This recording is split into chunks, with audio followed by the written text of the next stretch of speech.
Wednesday's episode began with one of 51 Feet's own in the hospital and fighting for their lives, while Chicago Fire welcomed Bowden back under extremely trying circumstances. The identity of the injured firefighter was still a mystery, as Bowden interrogated Chief Pascal and his colleagues Severide, Herman, and Kidd to learn what went wrong.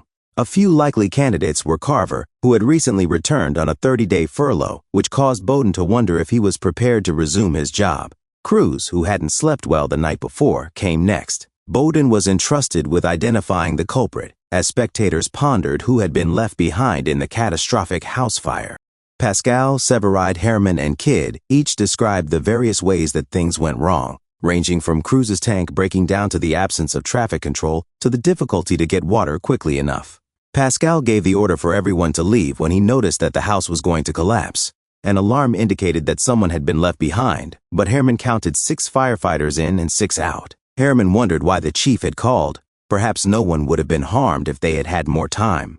However, Herman was relieved that he was spared that decision, and when Bowden brought it up to Pascal, the latter accused Bowden of attempting to displace him in order to allow Herman to advance in the company. Bowden, however, also recognized Herman's possible hesitancy to advance, telling him, "And when you're chief, you'll think of calls differently.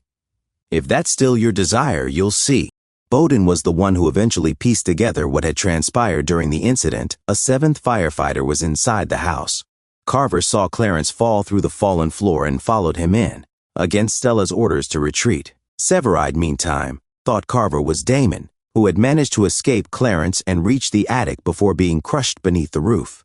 Damon worried that his days as a firefighter might be coming to an end because he experienced internal bleeding and smoke inhalation so severe that his scans revealed evidence of lung disintegration, even though he survived surgery. Bowden presented his results to the committee, which insisted on knowing the culprit. He described this call as a kind where everything that could go wrong did. Despite the toughest conditions, 51 saved 4 lives on borrowed time, because every firefighter performs at their best when led by a strong leader. And I wouldn't have changed a thing.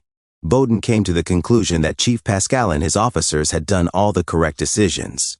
51 was then exonerated of any misconduct, and Bowden and Pascal said a few brief words of admiration to each other, including, "Keep up the good work."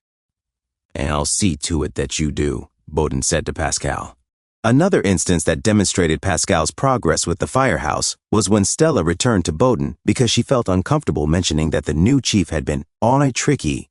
She clarified that Pascal is an extremely competent CEO who has supported everyone at 51, including herself, and she hopes he understands that she is there for him as well.